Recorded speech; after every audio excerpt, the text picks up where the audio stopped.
Hello guys! Merry Christmas sa inyong tanan. Magluto ta og turkey. Since na-miss na mo ang turkey, itong namin sa Philippines. So, magluto may turkey. Okay, and I'll show you how. So, nag-slice ko og patatas. You slice the potatoes. Kay ibutang nato ni dinhi stuffing sa turkey sa sudod. Look. So slice mga isa ka bowl. And then mag-slice po ta og onion. So we slice onion, sibuyas. Okay.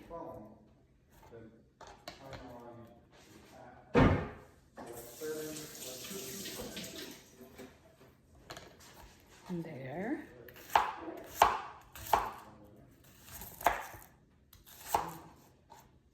Pangpaad og lasa sa turkey.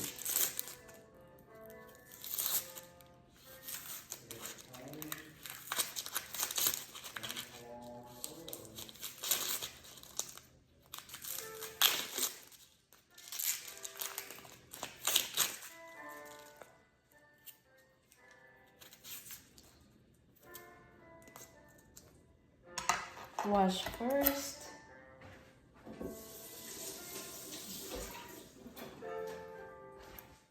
Ayan.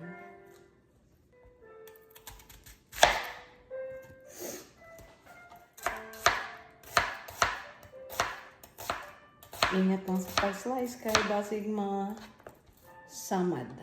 Okay, there's more. Put everything so malasa ang iyang juice. Para lami. Yan. And then, that's it. I can put it inside.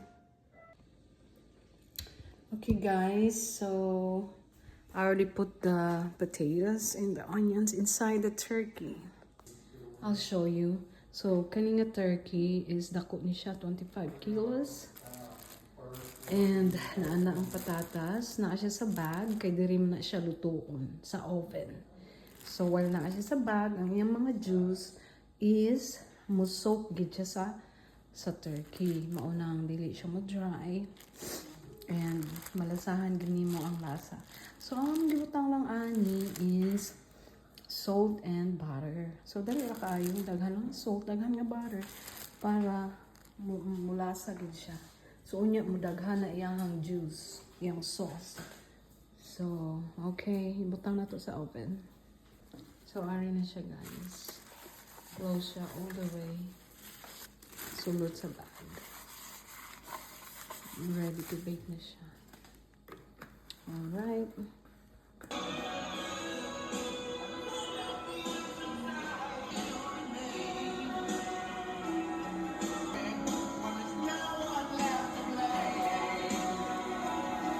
So, naluto na ang turkey.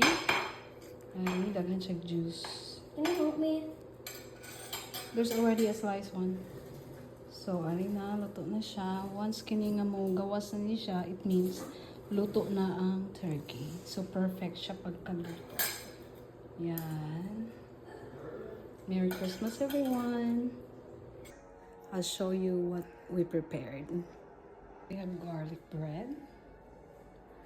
And I also made this green beans with bacon. Lamig na siya. And of course, the ham.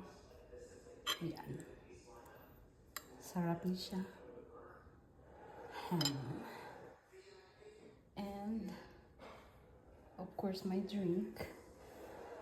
Cream soda with ice cream.